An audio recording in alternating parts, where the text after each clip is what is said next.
Amazing that Raw has actually gotten worse. What up, Marks? Guys, Monday Night Raw, you know what time. Let's get to a Raw review and reaction of a horrible show, especially being the go-home edition of Monday Night Raw. Just terrible stuff. Let's get right into it. It was a go-home. Yeah. Nikki Cross versus Charlotte is your first match of the night. Obviously, Nikki Cross and Asuka have been a kind of a warm-up or just kind of pawns in the whole Charlotte-Rhea Ripley feud. That's what we get here. So Nikki Cross, Charlotte going at it, and then it ends up being a count out because Rhea Ripley's on the outside and she causes a distraction. Charlotte doesn't notice, and Nikki Cross wins by count outs. Or yeah, so who the hell cares? Like, I don't know.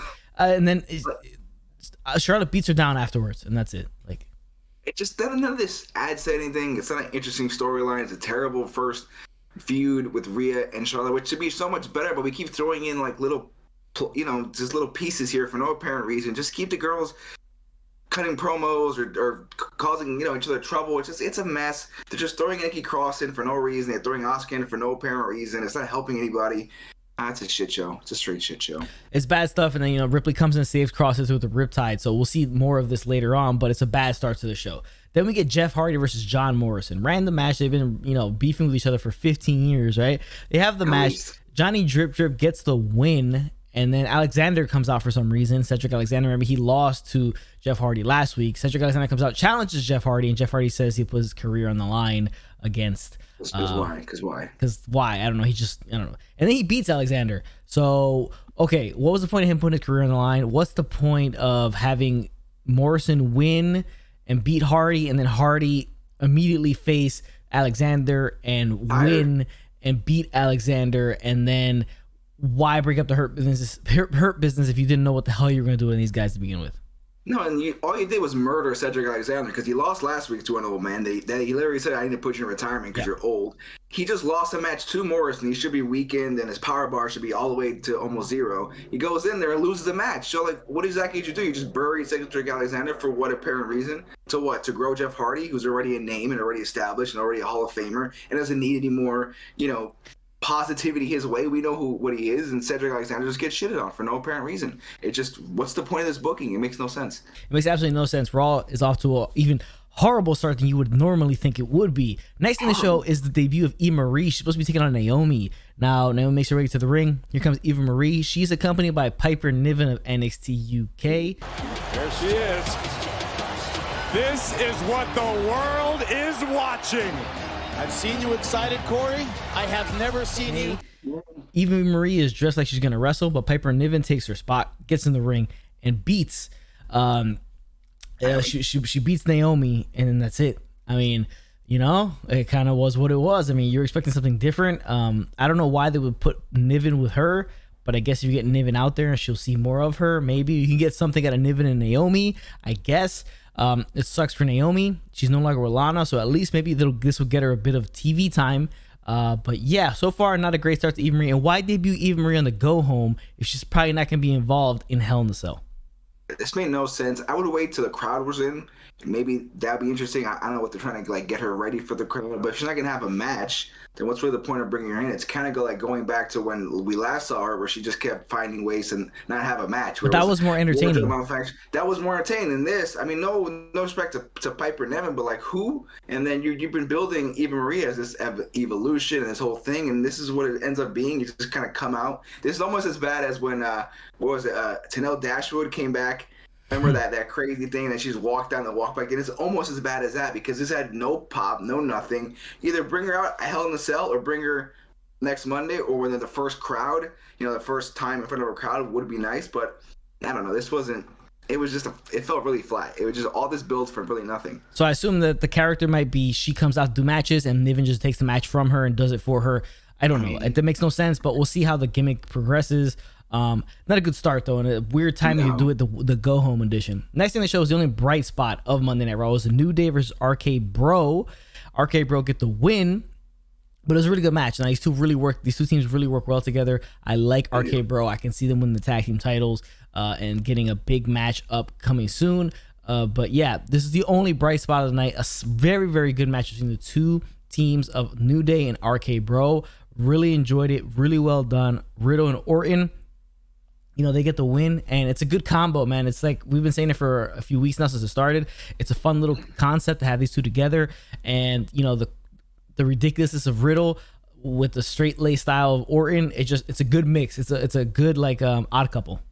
Yeah, I'm digging it. I'm enjoying everything they're doing. Yeah. It's making Riddle more interesting, and just seeing like that quirky character that really wasn't working by itself kind of be thrown into with Randy, the straight lace, keeping it straight, and just being like annoyed by everything he does, but knowing that he has some talent and trying to feed from that. But it's been awesome. I've loved every moment of it. And again, Riddle's becoming a star right now. He's like, now his corny, stupid talks. I mean, it was hilarious. Like, hey, what do you think about Elton John? Just completely random, made no sense to bring it up, but it was funny. It was hysterical. Randy just straight laced it. Even talking to Jeff Hardy earlier, I liked it. I'm digging it. The match was great. I want to see these two guys, these two teams go for the title, get the titles, make that more fun, because I'm not loving the titles on AJ and Omos. It's not doing anything for me. Don't like that tag team. I think it needs to be on a better tag team like RKBro or the New Day, and they should be battling for it in a Hell in a Cell. I think that would be so much more interesting, don't you think? It would be better than what we're getting now.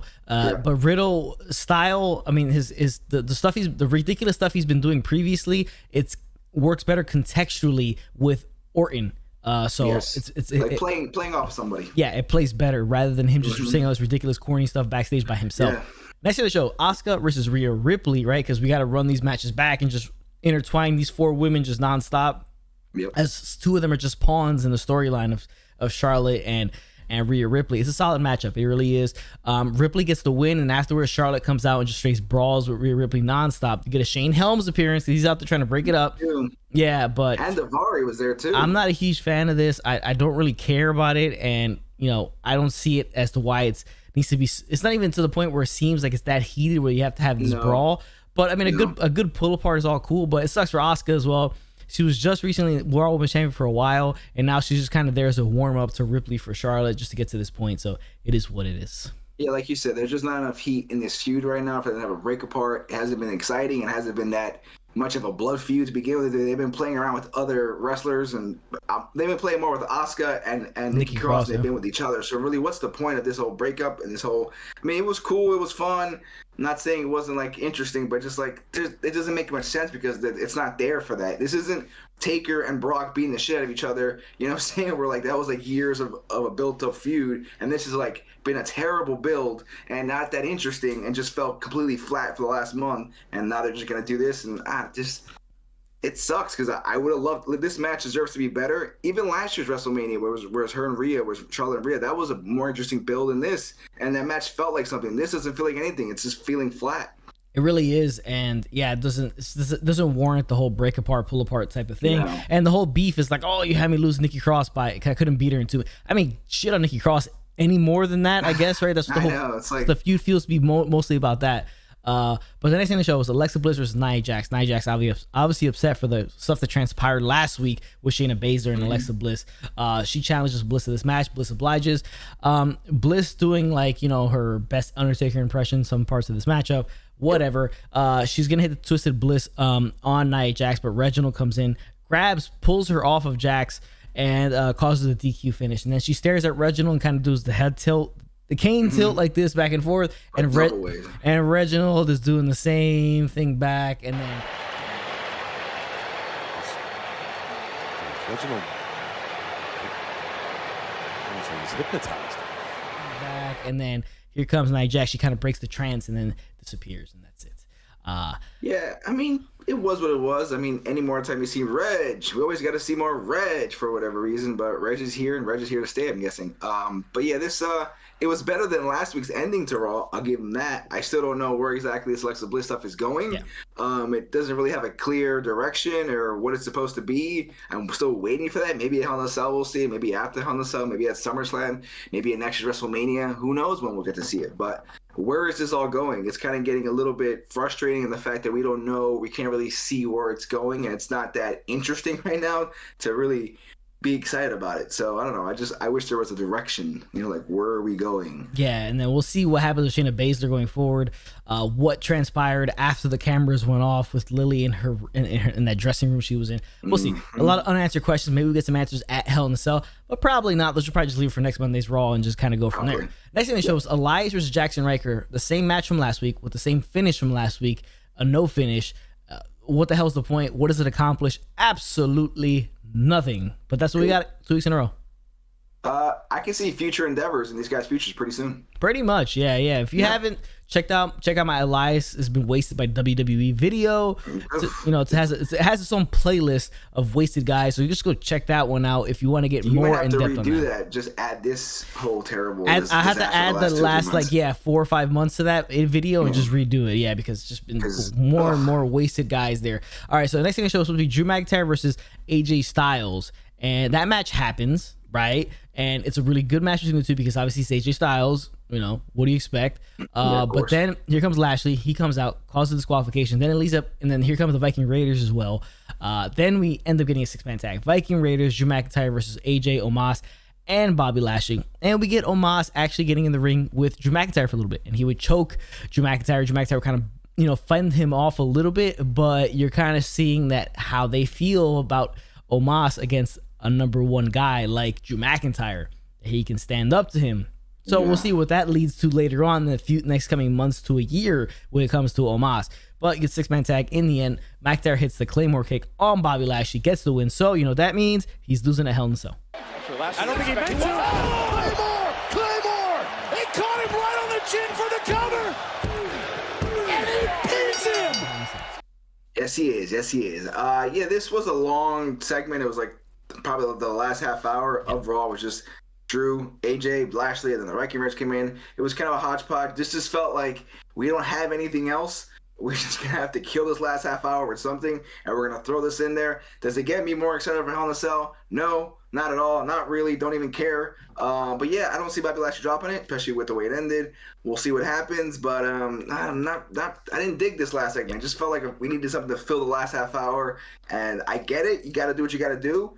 But at this point, you might as well just wait to the draft to watch Raw. There's really no reason for you to ever watch Raw until at least the draft, where we get some type of direction for the rest of the year. But man, this was just a boring. I'm not gonna say it was boring. It was a good little match. It didn't mean anything. It didn't feel like anything. It's just not exciting. It's just nothing to get behind. It's just not great booking. The booking hasn't been great, and this was filler. It was literally filler. Because we don't have enough talent and enough direction on our show, so we need to fill the last half hour with Drew McIntyre versus the entire roster. So I just didn't like it. Yeah, man, that's pretty much what happened. It's not really good stuff. It's a sucky Raw, especially going into a go-home edition for the pay-per-view this weekend. But guys, that's a Raw review and reaction. Another terrible Raw in the long line of terrible Raws that we've been getting for a long time. Maybe with the fans and the stands, we'll get a better product. If not, we'll wait for the draft and see what happens there. But that's a review of the show. Or that one missing persons guy. Who's that guy again? Yes, that one missing person. If he ever makes his return, maybe we'll get that. But my sincerest apologies for how bad this Raw was. I have to take the blame for it because it just sucks ass. But we appreciate you guys for tuning in. Make sure you tune in tomorrow for NXT review and reaction. All that good stuff. Make sure you check out my top 5 NXT champions that were wasted on the main roster because it applies perfectly to all this anyways, because Raw sucks. So, check that video out. I dropped it on Saturday. Make sure you check that one. I drop a like on that one. And appreciate you guys for tuning in. If it doesn't rush you, bro, do not do the job. Later, folks.